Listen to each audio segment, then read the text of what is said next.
Notes, reminders, calendar. That's it. That's the list.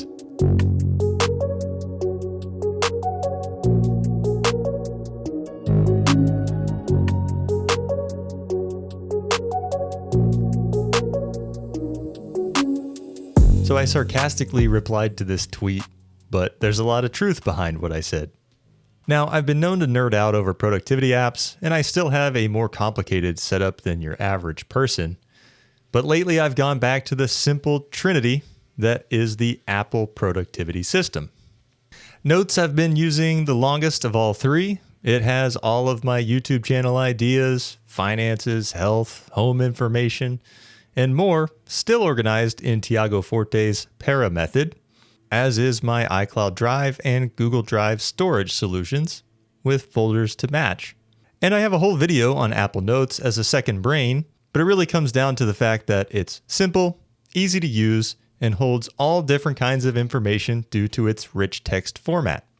It also integrates really well with Apple Reminders, despite a few small gripes I have with that regarding how Mac OS and iPad OS and iOS do this just slightly differently. It's very un-Apple-like. So let's jump into that. I know Todoist and Things are two to-do list applications that I've used in the past. They can both link different items, emails. You can put notes in there, drop in pictures if you want. But I found myself not really ever using those features in Todoist and Things. Right now, I'm in the season of flourishing creativity, also known as fall. And there are a lot of different video ideas that I have going on at the same time, and I needed a better way to organize those. I wanted to separate out what I'm shooting and when. What is a project's status? Does it need to be written out? Does it need to be edited? Am I shooting it? Am I posting it? I've ended up going full Kanban on my YouTube project list. Each project has its own note in Apple Notes. Now, you could argue that each one of these is its own project, but this is what works for me. I keep my YouTube channel in an area, and I keep everything related to it in that area, so each video gets its own note. It's just a little bit less cumbersome for me to manage, a little bit easier to find what I need when I need it. And when I'm done with those notes, they go into the archive, so I still have them for later. Then each note gets its own corresponding task in Apple Reminders. Simple, right?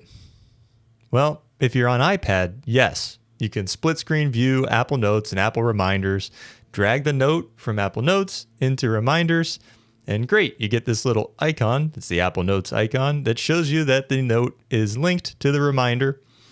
And when you click it, it will bring up the note in Apple Notes. iPhone works similarly, but it's a little bit more convoluted in that you have to drag the note, swipe up from the bottom, open up Reminders, and then drop the note into the Reminders app. This combination of touching and holding and swiping is not something that I find very natural, and it's not something that Apple really even says that you can do. Thanks, Proper Honest Tech. That's the first place that I saw that you could do this on the iPhone. And it works, but it's not my preferred method for linking reminders and notes. So cool, you have your notes and your reminders linked, and you go over to your Mac, and what? You get some blank icon that looks like something's there, but it is not linked on Mac. My second gripe with this is I don't understand why you can't just drag and drop from Apple Notes into Reminders on the Mac. Like, seriously, Apple? So in order to do this on the Mac, you have to go into Apple Notes, you have to right click on the note, you have to share it. Now you can either share it directly with Reminders or copy the link and then paste the link into an existing reminder. But it makes you put in an email. Even if you're sharing it with yourself, you have to go in and put, Bill McLean at email.com in there in order to get the link or share properly in Reminders. I'm sure if they get the iPad calculator team on this, it'll be done in 10 fast business years. I'd love to see drag and drop come to the Mac. Hi, if you're new here, I'm Bill. I'm a mechanical engineer and project manager with 10 years experience. I make videos about tech, productivity, and more. So make sure you're subscribed to not miss anything, and give this video a thumbs up if it provided you some value. Anyways, Reminders is great. It's simple and easy to use, and one of the few places I actually use Siri integration, one place that she's actually helpful. The app isn't too in your face when you miss deadlines, so things that go overdue the next day do get a little red text that show it was due yesterday, now due today. It's nothing worse than opening up your to-do list app and having it yell at you and look down on you because you didn't get all of your tasks done the previous day. The location-based reminders in Apple Reminders are next level. They actually work really well. You can tell it, remind me when I get home to take out the trash. Sure enough, when you get home, you'll get a notification sent to your phone with the reminder listed. You can also set it to give you a daily summary. I have mine pop up in the morning. This is something I missed from Todoist that I did use almost every day.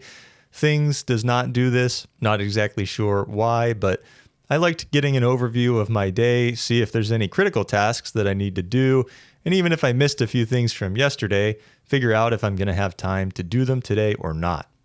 Lastly, I do have a little bit of a cop-out with Apple Calendar, being that my main interface with Apple Calendar is actually Fantastical, which is a paid subscription app.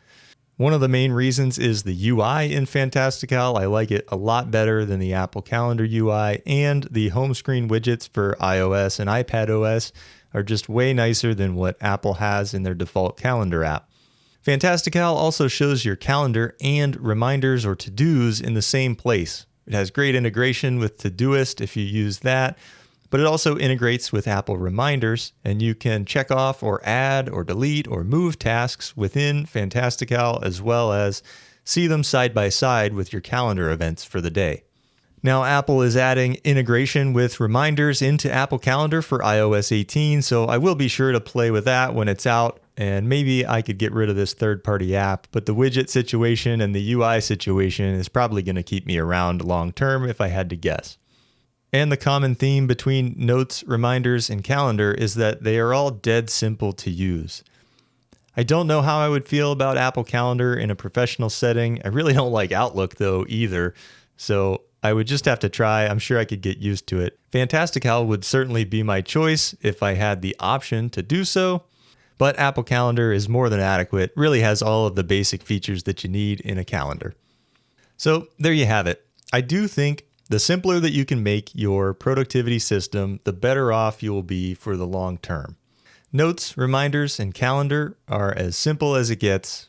They're built in and they're free so long as you're in the Apple ecosystem.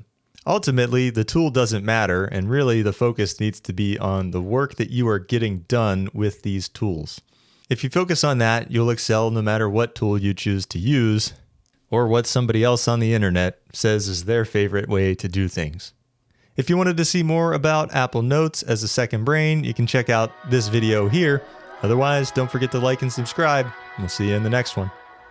Later.